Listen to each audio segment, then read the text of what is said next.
A chuva caía torrencialmente sobre as ruas de Lisboa naquela noite de outubro. Tiago não pensou duas vezes quando viu o brilho da faca na mão do atacante. Ele atirou-se à frente de Eduardo, o homem que amava em segredo há 3 anos, e sentiu a lâmina cortar profundamente a sua perna direita. O sangue misturou-se com a água da chuva e a dor foi tão intensa que o mundo girou à sua volta. Eduardo gritou o nome dele segurando-o enquanto chamava por ajuda. "Porquê, Tiago, porquê tu?", murmurou Eduardo, a voz quebrada pelo pânico. O atacante fugiu, mas o dano estava feito. No Hospital São José os médicos lutaram para salvar a perna, mas a infecção e o dano foram demasiado graves. Quando Tiago acordou, a perna tinha sido amputada abaixo do joelho. Eduardo estava ao lado da cama, os olhos vermelhos de choro e culpa. "Eu não mereço isto, Tiago. Tu salvaste-me a vida e eu." Tiago sorriu fracamente, apertando a mão dele. "Tu estás vivo, é o que importa." Mas dentro de si uma tempestade começava a formar-se. Ele sabia que a família de Eduardo nunca aceitaria aquilo. O pai de Eduardo, um influente empresário conservador de Lisboa, já tinha telefonado para o hospital exigindo descrição. A carreira de Eduardo como senador em ascensão dependia de uma imagem impecável, sem escândalos. Tiago era professor de História numa escola secundária em Braga. Vinha de uma família tradicional de Porto, onde o pai ainda falava em honra e tradição. A relação deles era secreta: encontros roubados em hotéis discretos de Lisboa, conversas profundas sobre sonhos e medos. Agora tudo isso parecia um luxo impossível. No dia seguinte a mãe de Tiago chegou ao hospital, o rosto pálido de choque. "Meu filho, o que fizeste?" "O médico disse-nos tudo. Tu e esse homem." Tiago sentiu o peso das palavras dela. Ela não disse quem, mas o tom era claro. A família dele sempre suspeitara, mas nunca confrontara. Agora a verdade estava exposta pela ferida aberta. Eduardo visitou-o outra vez à noite, escondido dos jornalistas que rondavam o hospital após o atentado que fora noticiado como ataque político. Eles falaram em sussurros. "Eu vou cuidar de ti para sempre", prometeu Eduardo. Mas Tiago via nos olhos dele o medo. O medo de perder o lugar no Parlamento, o medo da família, o medo do que a sociedade diria de um senador com um amante aleijado. 3 semanas depois Tiago recebeu alta. Ele já usava uma prótese temporária, mas cada passo doía, não só no corpo mas na alma. A família pressionou-o para voltar a Porto. O pai disse-lhe ao telefone: "Isto vai destruir-te. Deixa esse mundo dele." Tiago passou noites sem dormir pensando no preço do amor. Ele salvara Eduardo, mas ao fazê-lo perder a parte de si mesmo. Uma manhã decidiu. Ele escreveu uma carta curta para Eduardo. "Eu amo-te, mas não posso ser um peso na tua vida. A tua carreira, a tua família merecem mais. Não me procures. Parto hoje." Deixou a carta no hotel onde se encontravam e pegou o comboio para Porto. O coração partido, mas a mente convencida de que era a escolha certa. Chegou à casa da família em silêncio. A mãe chorou abraçando-o. O pai mal o olhou. Eles não sabiam da carta, mas sabiam do acidente. Tiago começou a reconstruir a vida aos poucos, mas a dor interna crescia. Ele via nos noticiários Eduardo a discursar no Parlamento forte, determinado. Parecia que o mundo seguia em frente. Mas Tiago sabia que o preço da sua decisão era alto. Ele perdera não só a perna, mas o futuro que sonhara ao lado do homem que amava. As noites eram longas, cheias de pesadelos com a faca e o sangue. Ele questionava se tinha feito o correto. Salvar Eduardo valera a pena se isso significava perdê-lo para sempre. Os meses seguintes em Porto foram um teste constante à força de Tiago. A prótese nova que lhe deram no Hospital de São João ajustava-se mal e cada caminhada era uma batalha. Ele voltou ao trabalho na escola, mas os alunos olhavam-no de forma diferente. Alguns sussurravam sobre o acidente que fora noticiado. "O professor perdeu a perna num assalto", diziam. Ninguém sabia a verdade completa, mas o pai de Tiago espalhara uma versão sanitizada para proteger a reputação da família. Tiago sentia-se isolado mesmo entre os seus. A mãe tentava ajudar cozinhando pratos favoritos, mas o pai mal falava com ele. Uma noite ao jantar o pai explodiu. "Tu arriscaste tudo por causa desse político. Se soubessem que eras." Ele não completou a frase, mas o significado era claro. Tiago sentiu a vergonha nos olhos do pai. A sociedade portuguesa, embora progressista em Lisboa, ainda guardava preconceitos profundos nas cidades do Norte. Tiago começou a frequentar um grupo de apoio para pessoas com deficiência, mas ali também escondia a sua orientação. Ele não queria mais drama. Internamente o conflito era feroz. Ele amava Eduardo com toda a alma, mas via-se como um obstáculo. Imaginava Eduardo casado com uma mulher adequada da alta sociedade, tendo filhos e uma carreira brilhante. Que lugar teria ele ali aleijado e marcado? Uma carta anônima chegou um dia. Alguém da família de Eduardo, talvez um primo ciumento, enviara, dizia que Eduardo estava sob pressão para noivar com a filha de um aliado político. Tiago chorou sozinho no quarto. Ele tomara a decisão certa. Não podia voltar atrás. Mas o preço era a solidão absoluta. Ele começou a voluntariar-se num centro comunitário ajudando jovens em risco. Ali encontrou um propósito novo, ensinando história e resiliência. Mas à noite, quando o silêncio caía, os pensamentos voltavam. Teria Eduardo tentado procurá-lo? Teria ele respeitado o pedido de não contactar? Tiago mudou o número de telefone e evitou as redes sociais. Ele queria desaparecer completamente para dar a Eduardo a liberdade. Mas o coração traía-o. Ele via fotos antigas no telemóvel escondidas e o peito apertava-se. Um dia o irmão mais novo de Tiago descobriu a verdade. Ele encontrou uma fotografia antiga deles dois em Sintra durante um fim de semana secreto. O irmão confrontou-o: "Tu és assim. E arriscaste a vida por ele." O irmão não era mau, mas a família era unida nos valores tradicionais. Ele prometeu guardar segredo, mas o olhar era de pena. Tiago sentiu-se traído pela própria existência. A pressão familiar aumentava. A mãe sugeriu terapia para aceitar a nova realidade. O pai falou em casamento arranjado com uma prima distante para normalizar as coisas. Tiago recusou tudo. Ele tomara a decisão de partir para proteger Eduardo, mas agora via que se protegera a si mesmo da rejeição total. O conflito moral consumia-o. Era egoísmo abandonar o amor ou era generosidade? Ele não sabia mais. Os dias passavam e Tiago adaptava-se à nova vida, mas o vazio crescia. Ele questionava se o sacrifício valera a pena. Eduardo seguia em frente no Parlamento aprovando leis importantes. Tiago via-o na televisão e sorria com orgulho misturado com dor. A distância tornava-se insuportável, mas ele mantinha-se firme na escolha. A família de Eduardo, por seu lado, começava a investigar discretamente o desaparecimento. Mas Tiago não sabia disso ainda. Ele vivia dia a dia lutando contra o fantasma do passado e o medo do futuro incerto. Em Lisboa, o senador Eduardo Mendes lutava uma batalha silenciosa. A carreira subia. Ele fora reeleito com maioria esmagadora após o atentado que o tornara herói nacional. Mas por dentro ele estava destroçado. A carta de Tiago queimava no bolso do casaco como um lembrete constante. Ele respeitara o pedido durante meses, mas o vazio era insuportável. Eduardo contratou um investigador privado discretamente. "Encontre-o, por favor." Sem escândalo.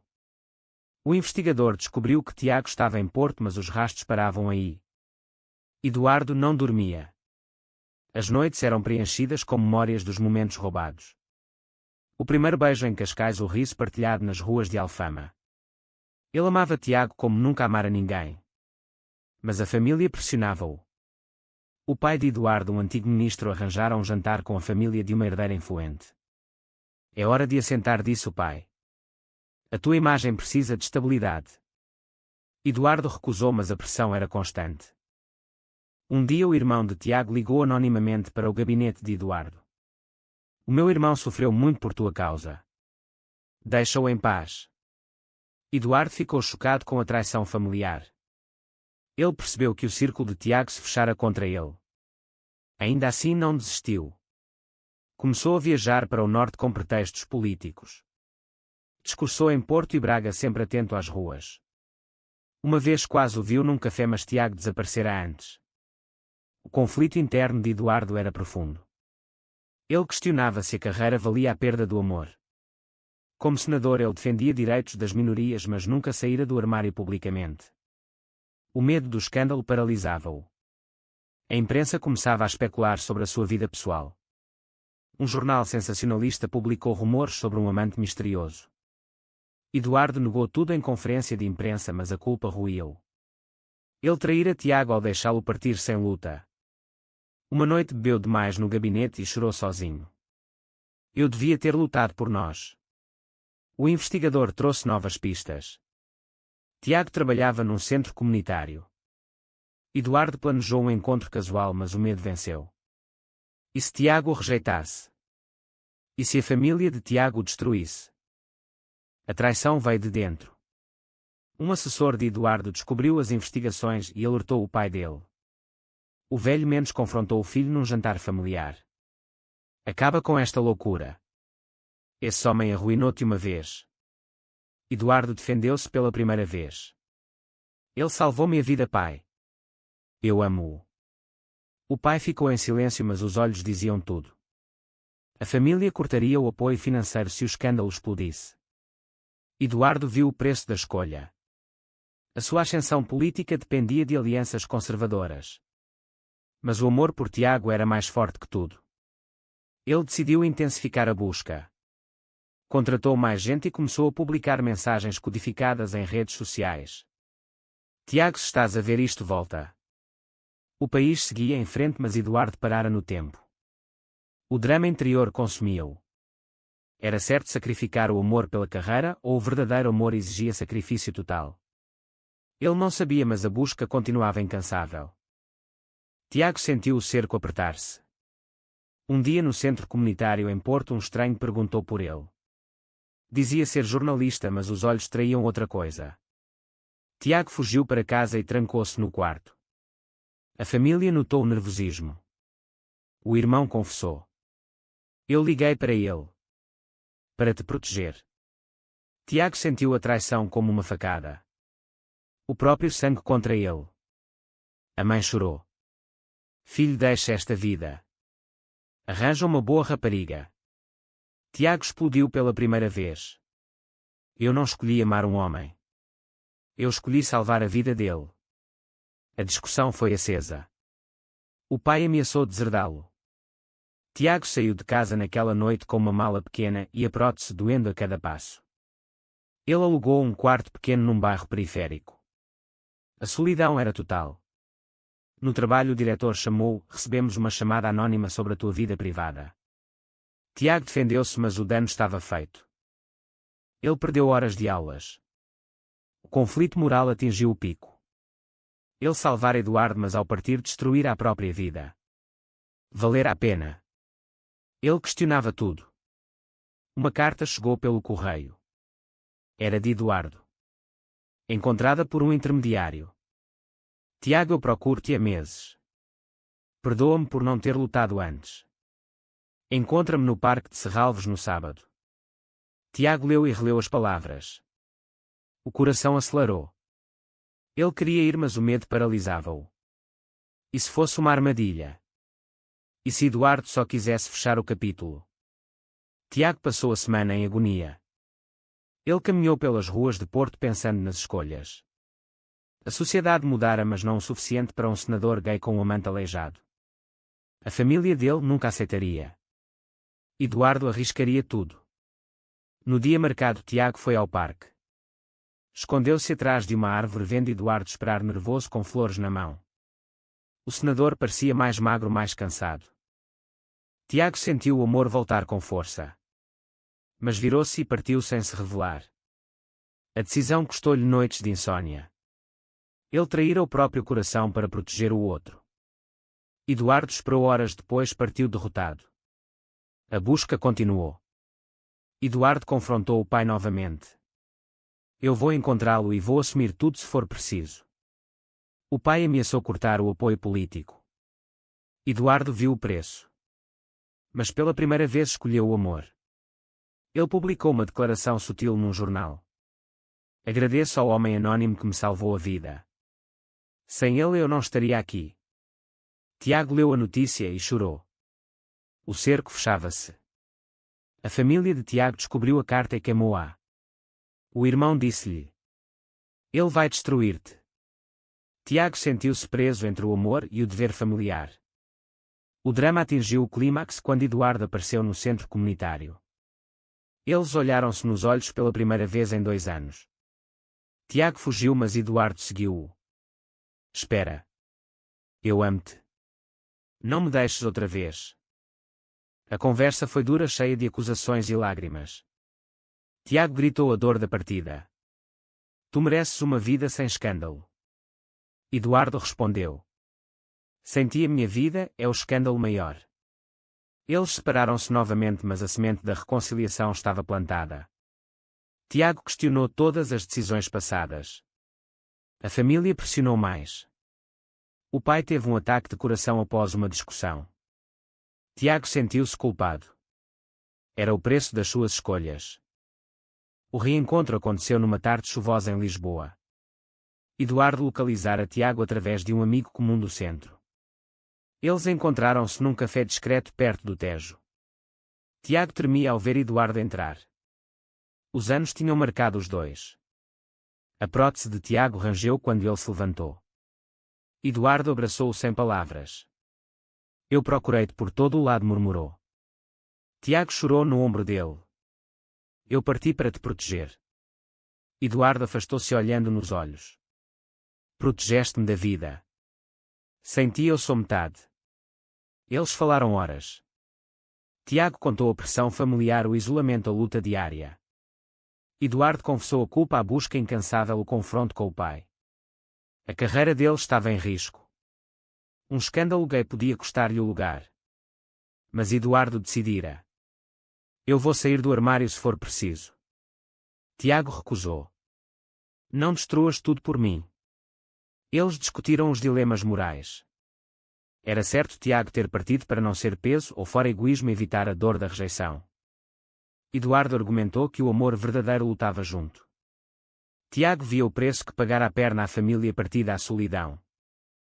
Eduardo via o preço da ambição, os anos perdidos. Eles caminharam pelo cais de Lisboa de mãos dadas pela primeira vez em público. O sol rompeu as nuvens num momento simbólico. No final decidiram tentar de novo devagar. Tiago voltou a Lisboa com Eduardo. A família de Tiago cortou relações, mas a mãe ligou em segredo. A família de Eduardo aceitou o contragosto por medo do escândalo. Eles viveram momentos de felicidade simples, jantares em casa, passeios discretos. Tiago encontrou trabalho numa escola privada. Eduardo continuou no Parlamento lutando por leis inclusivas. O despertar veio devagar. Tiago percebeu que o sacrifício inicial fora necessário para ambos crescerem.